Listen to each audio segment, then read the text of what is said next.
नमस्ते दोस्तों, मैं डॉक्टर वेद प्रकाश मिश्रा आपका अपने यूट्यूब चैनल में स्वागत करता हूं। जो हमने एक सीक्वेंस शुरू किया था कि डायलिसिस के जो मरीज होते हैं उसमें डायलिसिस के एसेस क्या क्या होते हैं, तो उसमें हमने बताया जुगुलर क्या होता है, परमाकैथ क्या होता है, फिमोरल क्या होता है।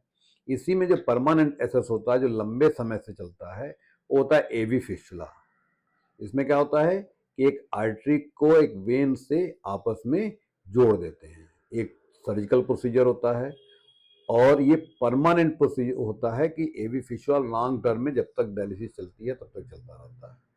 अगर मरीज उसको बचा के रखता है, उसको केयर करता है या डायलिसिस के दौरान बीपी वगैरह कम नहीं होता है तो अच्छी डायलिसिस होती है, मशीन की स्पीड अच्छी मिलती है और लंबे समय तक बिना किसी दिक्कत के डायलिसिस होती रहती है।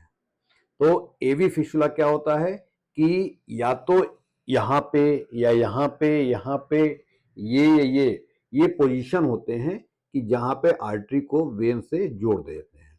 जैसे यहाँ पे क्या होता है कि रेडियल आर्टरी होती है, इसको वेन से जोड़ देते हैं। यहाँ पे ऐसे अगर जरूरत होती तो यहाँ जोड़ते हैं, तो ये रेडियोसिफेलिक फिस्टुला बनता है, ये बेसिलोसिफेलिक फिस्टुला बनता है। तो फिस्टुला बनाने के लिए क्या करना पड़ता है कि हमें वेन की तैयारी करनी पड़ती है। ऐसा नहीं कि हम तुरंत पहुंचे और फिस्टुला हमारा बन गया। तो इस वेन को तैयार करना पड़ता है। पहले अपने यूरोसर्जन को दिखाएं, उससे बात करें, या नेफ्रो वाले को दिखाएं, उससे बात करें कि हमारी वेन उस लायक है कि नहीं है। अगर वेन हमारा लगता है कि वेन या आर्टरी हमारी प्रॉपर वे में काम कर रही है, सही है, फिस्टुला बनाने के लिए ठीक है, तभी हम फिस्टुला के लिए आगे बढ़ें। इसमें कभी भी जल्दीबाजी ना करें।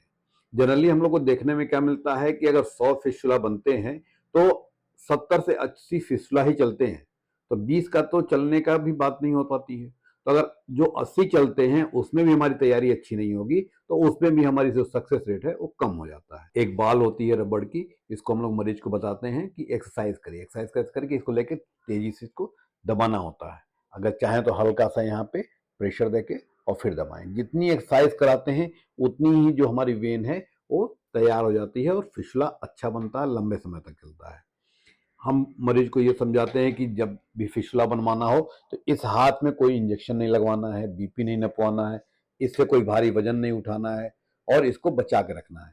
जब 2 हफ्ते 3 हफ्ते या महीने भर जब भी लगता है कि हमारी वेन जो है प्रोमिनेंट हो गई है, तब हम मरीज को सजेस्ट करते हैं कि फिस्टुला बनवाएं।